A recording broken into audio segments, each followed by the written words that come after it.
Hey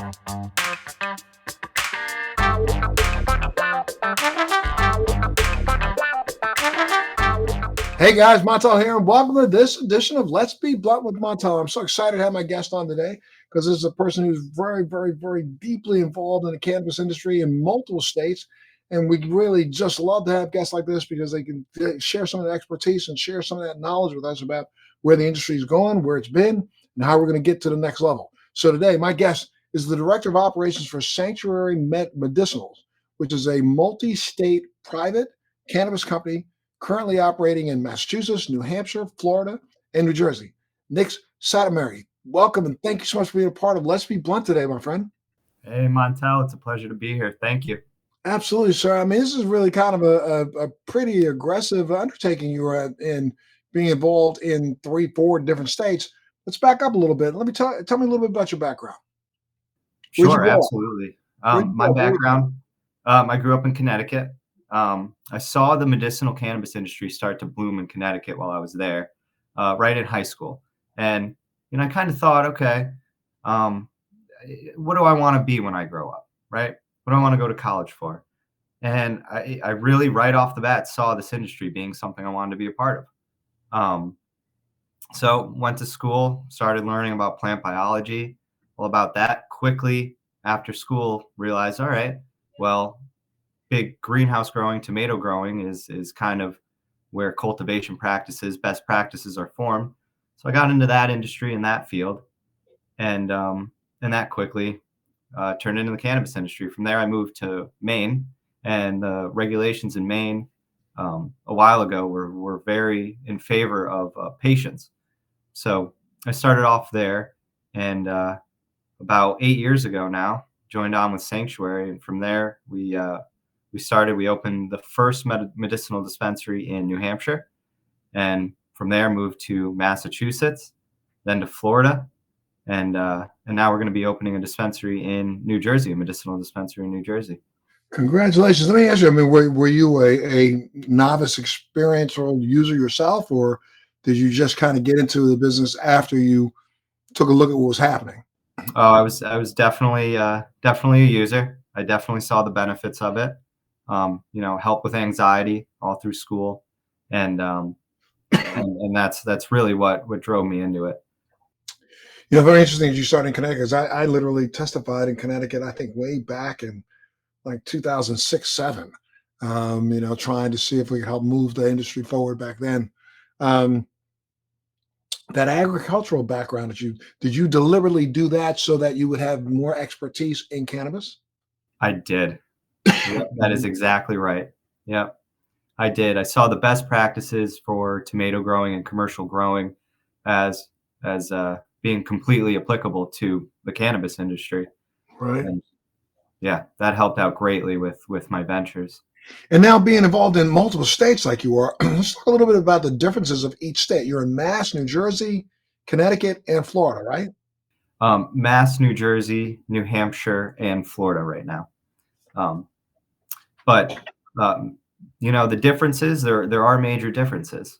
And that's part of my responsibilities, my duties, is to, when we enter a new state, to find those hurdles, find how we're gonna deal with them. I think the biggest changes are the regulatory requirements in each state. They're just enough alike, but each state looks different. Yeah, they look for their own things. The agencies do. DHHS, the CRC, the OMMU in Florida. They all like to look at different things, and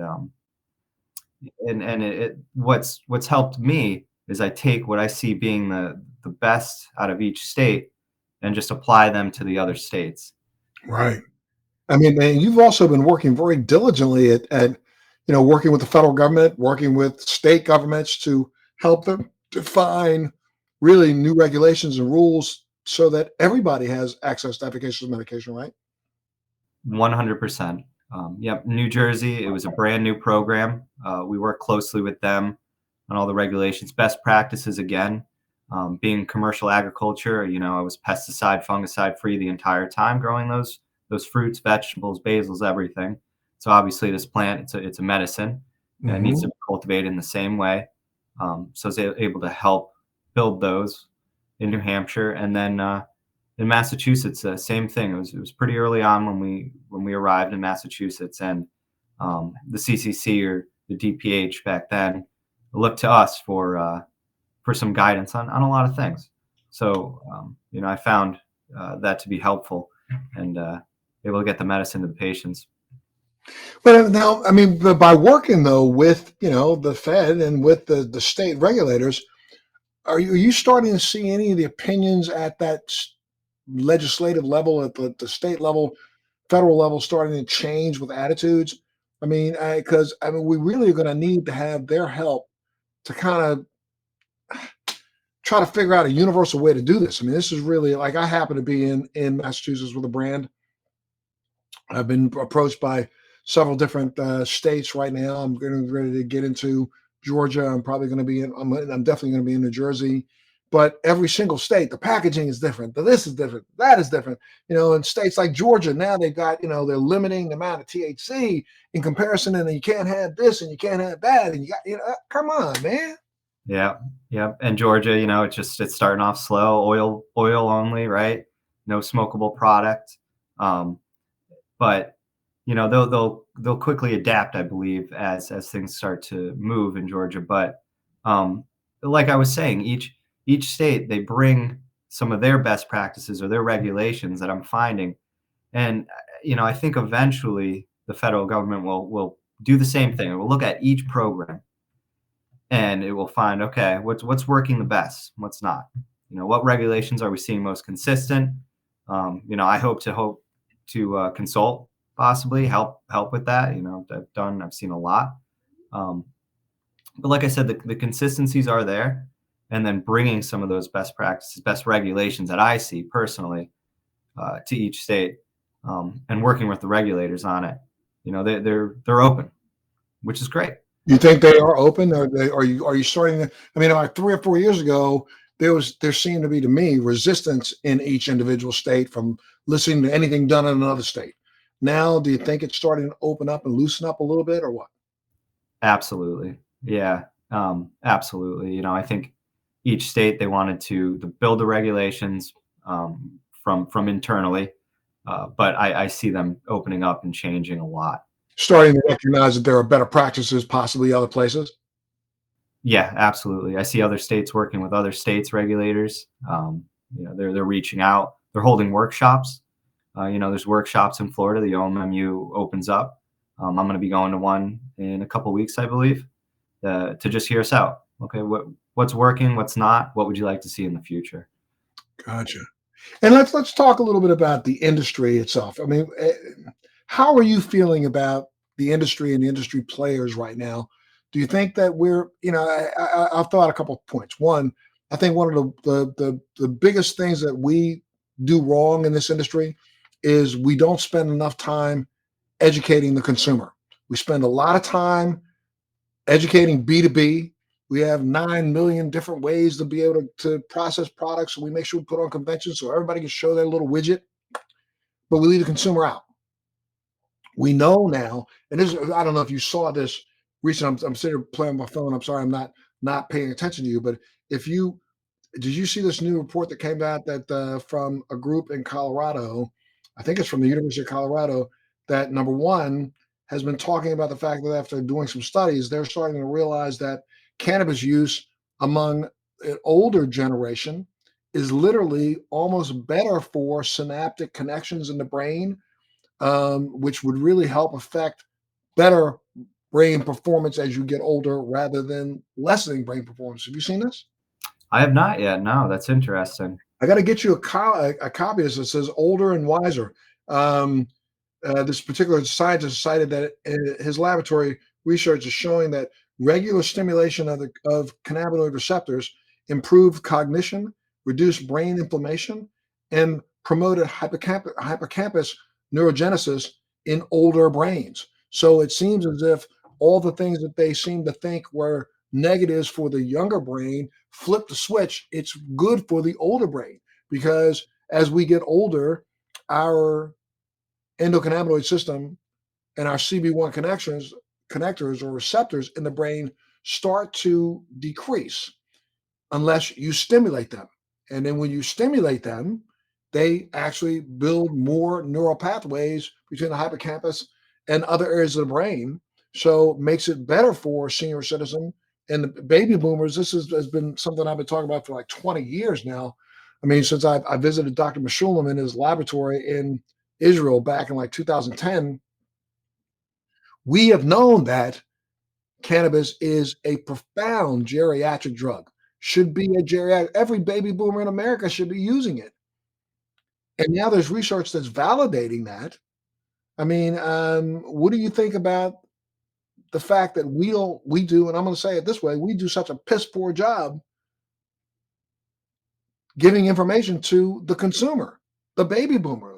They were the ones that were hit with the most, anti-cannabis, anti-marijuana Reefer propaganda. madness. Yeah, reefer madness and all that bullshit. And they are probably the ones who I say we are the ones who need it the most. Yeah, that's that I can't wait to read that article. And again, the education, the studies, we're still finding so many new things. I don't see that stopping. I don't see that stopping either, but I think that this industry is doing itself a disservice by not, look, we this industry made $25 billion in 2021. And of course, I know that a lot of that, federal dollars. I mean, the fact that we had to pay taxes, and you got fine, you got this, you got that, you got all kinds of little pieces put on top of the cash register, taking money out of the industry. But $25 billion is a lot. As a matter of fact, that's more than total sales of energy drinks. And if you look at it from a standpoint of, we know for a fact that was in the green market, in the legal market, in the gray and black market, we probably did another $50 billion in sales. So there's money in this industry that I think we need to try to convince more and more of us to put back in the industry from an educational standpoint. What do you think? I completely agree. Education, and I've been saying that for a long time, from families, friends, within the company. We have an on-site physician at a lot of our stores. You're able to call, talk to, that can help educate the patient. But I completely agree. I don't think there's enough education out there, and I don't want to say it's an excuse, but this industry is moving so quickly, which is fun. It's exciting, but that's just not allowing for this education to get out there, not allowing for us to jump on it. And that sounds like an excuse, but we're I fully believe the education is going to come when some more studies start to come out, when the federal government starts to recognize the benefits.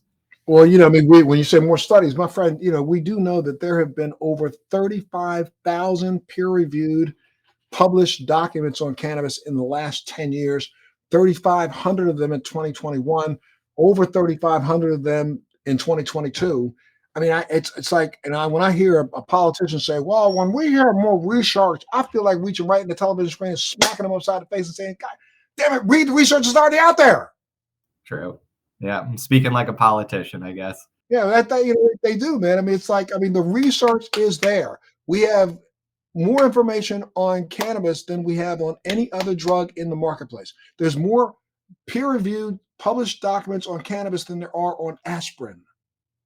And aspirin's in most people's medicine cabinets, and if their kid comes home from school, takes a bottle of it, they're dead on the kitchen floor.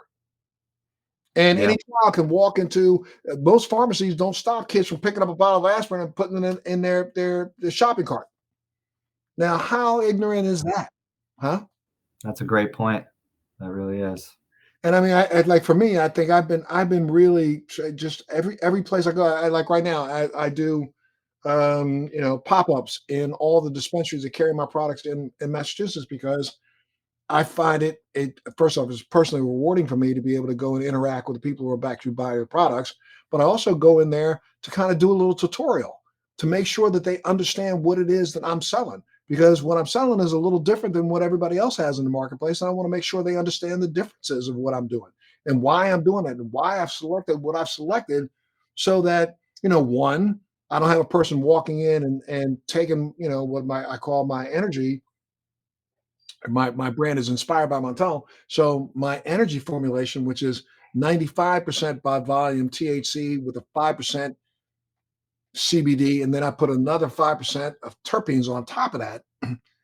That CBD on top of that really, really, really big banging THC will give you the euphoria you want. You will go as high as you want to go, but it buffers down that anxiety. But I try to tell people, I walk into the dispensary and say, well, then they go, I want that one. I say, well, hold on a second, my friend. Slow as you go. Make sure it's slow as you go because I don't want you trying to have your first experience with my product and I send you to the moon and then you're like, pissing on Montel for the next month and a half because you got too high. It can be that easy, right? Yeah. Oh, absolutely. Yeah. Slow steps. Slow steps, slow as you go always. Yes. Well, what do you think about, so I got you on education. I mean, I think we do need to do a little bit more on that. And again, like I said, every single market that I go into now, I go in and kind of lead the charge with let's do more education. The more and more and more we can personally be out there talking to people, letting them understand that this is not going to be the experience that you think it's going to be, having them understand which one to pick. What I think that's better for us. We've got to make sure, just like Big Pharma does it. The reason why there's a commercial on every 3 minutes on television telling you the name of some new drug isn't so that I think the pharmaceutical industry realizes that people aren't really even paying attention to their commercial. They just hear a name so that they can go into the doctor's office and ask them about it. We need to be doing almost the same thing. And I know we don't get to advertise, but we can educate, and we can educate by putting on forums and inviting people out so that they can come and just hear about why cannabis. No, I agree. Events, I think events, there are a lot of ways. And like you said, the limitations to advertising is a big thing. And I think that's where, federal prohibition, the end of that, will help with education, help acceptance a little bit. But Let's talk. there Well, aren't a here, lot that we could do.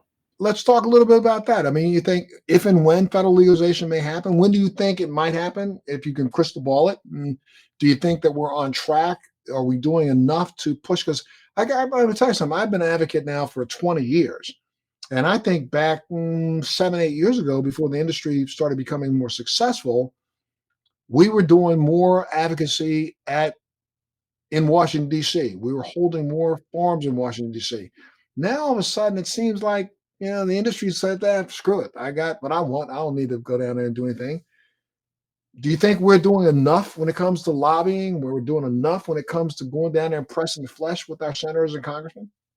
I don't think so. Now that you mention that, and it's not a complacency. It's not a, oh, we got what we wanted. It's the way I see it is that I think there's enough advocates now, right? And it's that well accepted that there's no going back, right? Well, I think there's no going back. You're not going to put this dog back in the fence. You're not going to put the cat in the bag. Cannabis is here. It's here to stay. However, will it ever be? Will prohibition be lifted? I don't know if we've got enough voices down in Washington D.C. begging for that. I think what's happened is we've gotten a lot of, and you're right. I don't believe it's complacency as much as it is I'm worried about my fiefdom. You know what I'm saying? Like there's more and more worry about your individual footprint than worry about the entire industry's footprint.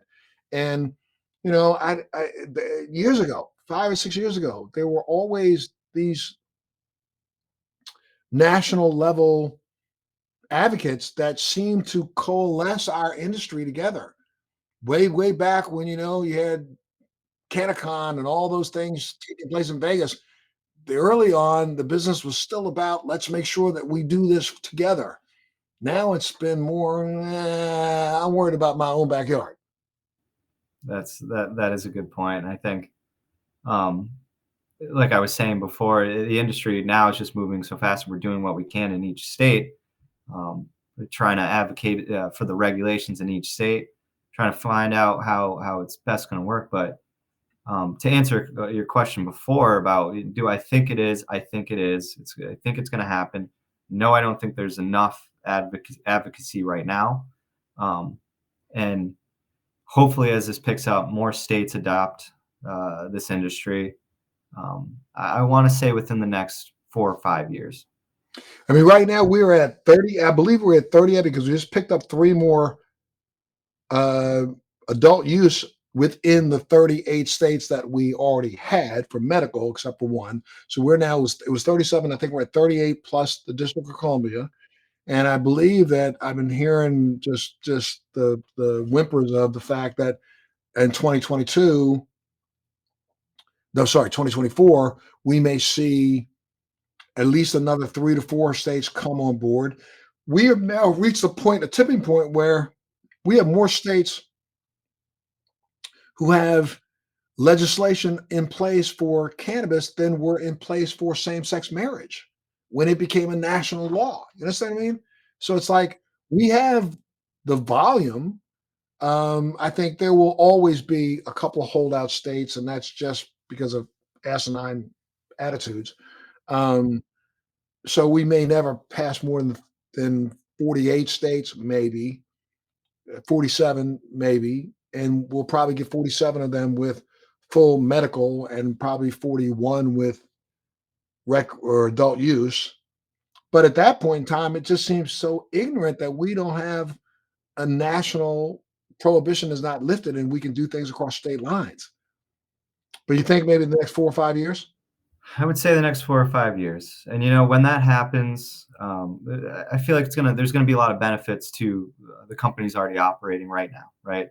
Like the Safe Banking Act, 2080 will be lifted. That will help us out greatly. I think the taxes that this will generate, you can't deny the government. It's going to help a lot. They're going to want in on that now. Interstate commerce, interstate crossing state lines you just mentioned, I think that's going to take a little bit longer, even after federal prohibition to really come into play. I think the states not going to that they're going to have to battle it out, but as these regulations are being built, I think it's still going to be confined to each state, and just we're vertically integrated in each state that we're in, except for New Jersey. It's the first one. We can't cross state lines with anything. I would never do that. We cannot do that. So everything we manufacture and grow is all in the state that we're operating in. And what else distinguishes your company, Sanctuary Medicinals, from your competition? Because there are other multi-state operators. What distinguishes you from the others? That's a great question. And you mentioned something at the beginning that we're private, right? So we're a private MSO. We're not public yet, and really there's the core team, and I do want to say it all comes down to the team, and the products, the quality that we put out, and we listen to the patients. So we're constantly taking feedback from our patients and really making product for them. Hey, if you want to see something out of our kitchen, please let us know. What would you like to see? We're innovative, and going back to the team, we pulled together, and really they kind of came to us. Our team kind of all came to us, all from different industries, not just the cannabis industry. We have a lot of great folks from the cannabis industry, but really from all over. And the team now we're always on the front line, which is hard to keep up, but we are constantly looking for the new thing. We're constantly putting things out. We're hearing patients out. We're hearing our consumers out, and we're trying to get them exactly what they want. I think that sets us aside. And of course, you're using ISO level quality for everything, right? Everything. Yep. Good manufacturing practices. The ISO, our standard operating procedures are very tight, and we're always adopting new ones. We're always editing them. We're always moving those forward. But that brings, and I want to say other MSOs, other companies are doing that. They're starting to look for the next best practices. But that's one thing we've held true to from the beginning. And I think that's one of the things that, again, I think from an education standpoint, though, that people need to know about your company. I mean, you're about to open up several dispensaries in Florida now, are you not? Yeah, correct. Yep. Our newest one is about to open up in actually Miami. Um, Oh, great. yep. Super, Grand opening is going to be, I believe, on the 10th of December. So next week. Um, super, super, super. And what are your what's your vision for Miami or for Florida? for Florida, Florida is been a wonderful state to operate in. It's very fast paced. There are operators that are already there. They have a lot of dispensaries, and right now I believe we have 15. It's going to be our 16th dispensary open up, and we're trying to open one every month. And we're trying to close out. We're trying to get our product all over Florida, all over the state of Florida. Um, and we have a great manufacturing, a lot of room to grow, great manufacturing and grow. We're all indoor in Florida. I know there's a lot of greenhouse growing out there, and I'm an advocate for greenhouse growing. I love it. Grew tomatoes with it in it, but indoor cultivation right now for the folks that still like to consume flower, which is still 50% plus of our patient base. Indoor cultivation, I can control every aspect of that. Every variable is controlled right down to a degree and a percent humidity. The environmental controls everything. So I'm able to put out the best product that we can. And I know our patients, I've definitely heard from a lot of them.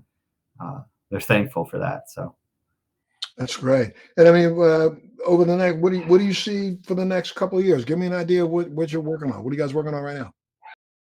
um, over the next couple of years, really, Florida's been a main goal. Obviously, in our states, in Massachusetts, we're already almost capped out on our licensed dispensaries.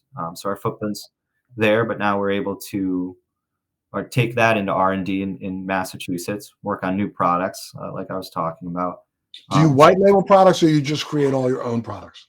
generally, we just create all our own products. Yep, Got it. yep, all in house. We don't wholesale in a lot. We manufacture everything.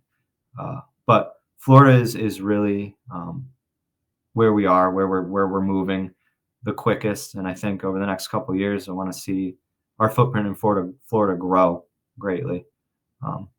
Over 30 plus, 40 plus dispensaries, just to get that footprint and be out there, really get our product out there. Got it. Got it. Got it. Anything innovative that you're working on that you want to share with us? And this actually goes to probably one of my favorite products is the vape cartridges, the Yes. live resin vape cartridges, the full spectrum vape cartridges. Well, our lab has created this product called Liquid Shatter.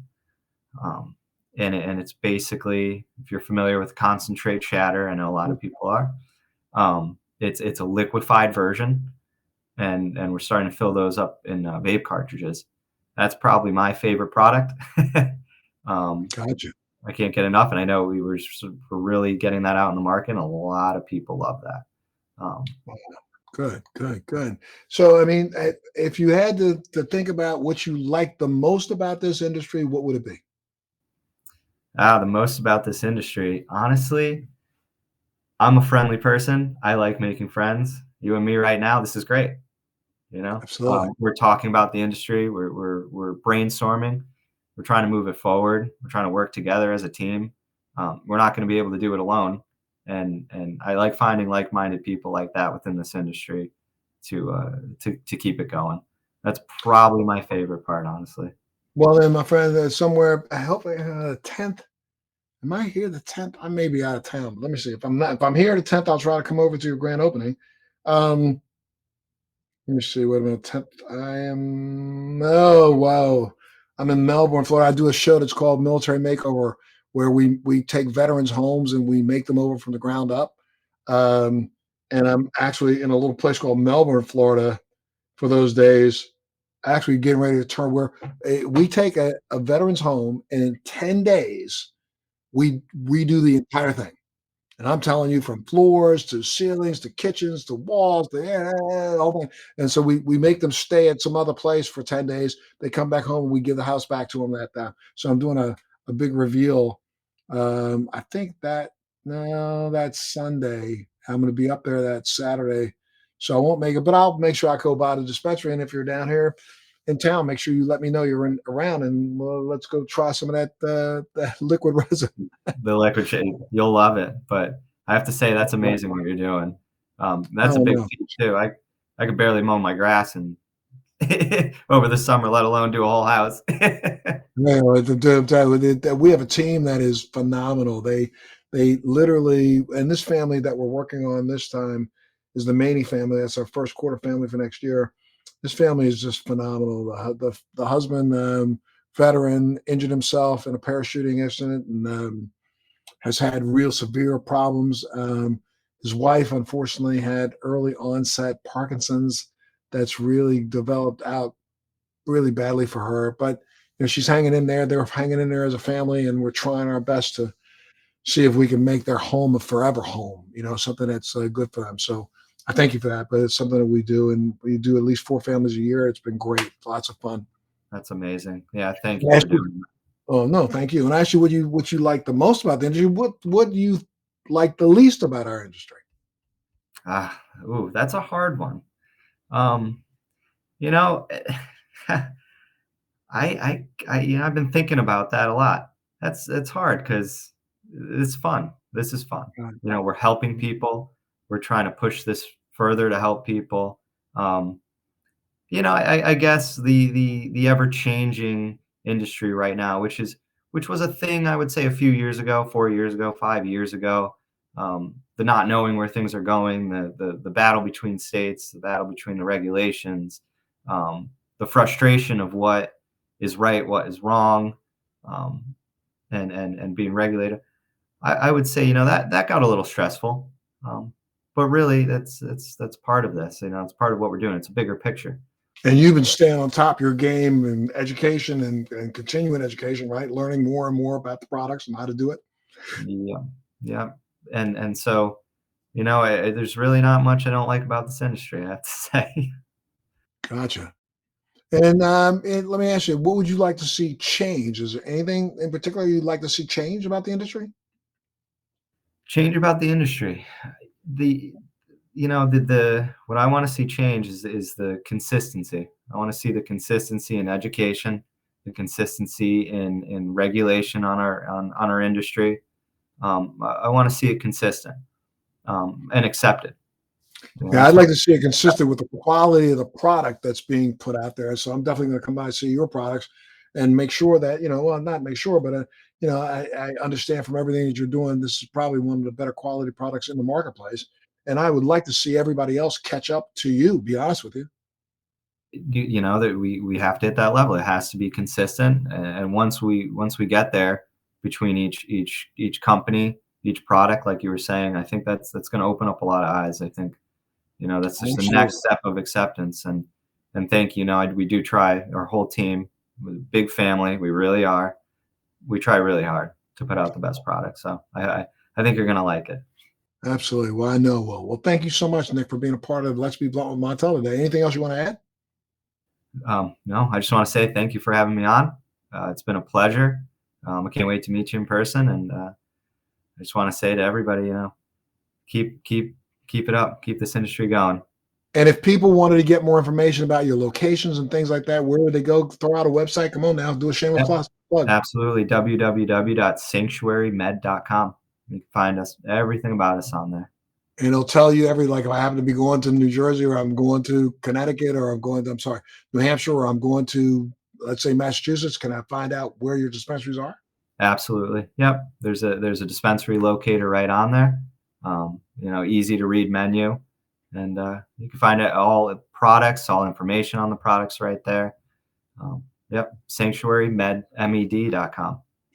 Well, thank you so much, Nick Satmary, for being a part of our show today. Did I say your last name right? Satmary. Yep. Satmary. Okay, yeah. Well, thank you so much, my friend, for being a part of the show today. You always got a home here. If you got something you want to talk about or announcements you want to make sure you reach out to us, and we'll make sure we get it on Let's Be Blunt. Okay. Awesome. Thank you. I really appreciate it. You be well, stay healthy, stay safe, and safe travels down to my neck of the woods. Awesome. Thanks. All I'll right. see you down there. Be well. Bye-bye. Thanks for joining me on Let's Be Blunt with Montel. Please make sure you're subscribed and hit the bell to be notified when new episodes post each week. We'd love to hear your feedback also, so please send us your comments.